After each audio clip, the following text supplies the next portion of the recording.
Bismillahirrahmanirrahim. Assalamualaikum warahmatullahi wabarakatuh. Sahabat beriman yang dirahmati Allah Subhanahu wa taala.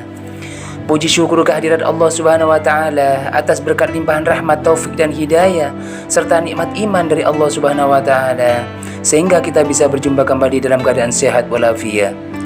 Shalawat serta salam semoga tercurah pada baginda Rasulullah sallallahu alaihi wasallam, keluarga, para sahabat dan para pengikut beliau. Pada kesempatan ini saya akan menjelaskan tentang doa Rasulullah ketika mati lampu. Apa yang Anda lakukan ketika di malam hari tiba-tiba terjadi mati lampu dan keadaan menjadi gelap gulita? Seketika mungkin ada yang mengeluh kesal, ada juga yang bersedih karena mungkin pekerjaannya terganggu, atau bahkan ada yang mengumpat kegelapan dengan penuh kemarahan. Berbeda sekali dengan sebuah kisah Rasulullah yang diriwayatkan oleh Imam Abu Dawud dalam beberapa literatur hadis mursalnya yang juga termaktub dalam kitab Tafsir Jalalain karya Syekh Jalaluddin Muhammad bin Ahmad Al-Mahalli sebagai berikut. Pada suatu malam yang syahdu, Rasulullah saat itu sedang berdua dengan istrinya Sayyidah Aisyah radhiyallahu anha.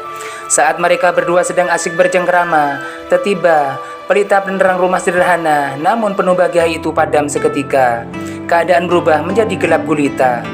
Dengan tenang, sang Nabi lantas berucap penuh wibawa, "Inna lillahi wa inna ilaihi raji'un." Artinya, sesungguhnya kita semua adalah kepunyaan Allah dan hanya kepadanya lah kita semua kembali. Mendengar ucapan suami yang demikian, Sayyidah Aisyah pun mencoba meminta penjelasan dengan berkata, "Sesungguh yang mati ini hanyalah lampu penerangan." Ya, mungkin saat itu sependek pemikiran Sayyidah Aisyah, kalimat tarji, bacaan innalillahi hanya diucapkan ketika terjadi musibah yang luar biasa, seperti ketika ada saudara muslim meninggal dunia atau terjadi bencana alam yang merenggut banyak korban jiwa. Tetapi ternyata bagi Nabi lain, beliau kemudian menjelaskannya dengan berkata, segala sesuatu yang menyusahkan seorang mukmin, maka itu adalah musibah. Demikianlah sudut pandang dan perilaku Rasulullah dalam memaknai musibah. Nabi selalu mengikut sertakan Allah dalam segala sisi kehidupan, dalam setiap perkara, baik itu dalam hal sesederhana lampu yang padam, apalagi dalam perkara yang lainnya. Sudah barang tentu Rasulullah tak luput untuk mengingat Allah. Lewat kisah ini, Rasulullah mengajarkan kita betapa mengingat Allah memberikan dampak yang sangat positif bagi kehidupan kita. Ketika kita waspada dan hati kita senantiasa terikat dengan Allah Ta'ala saat mengalami hal yang tak sesuai rencana, maka pastinya kita tidak akan mudah merana dan gundah gulana.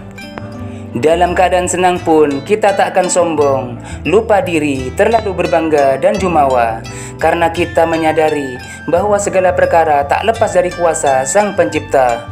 Allah pun adalah sebaik-baiknya zat yang mengatur segala takdir kehidupan manusia.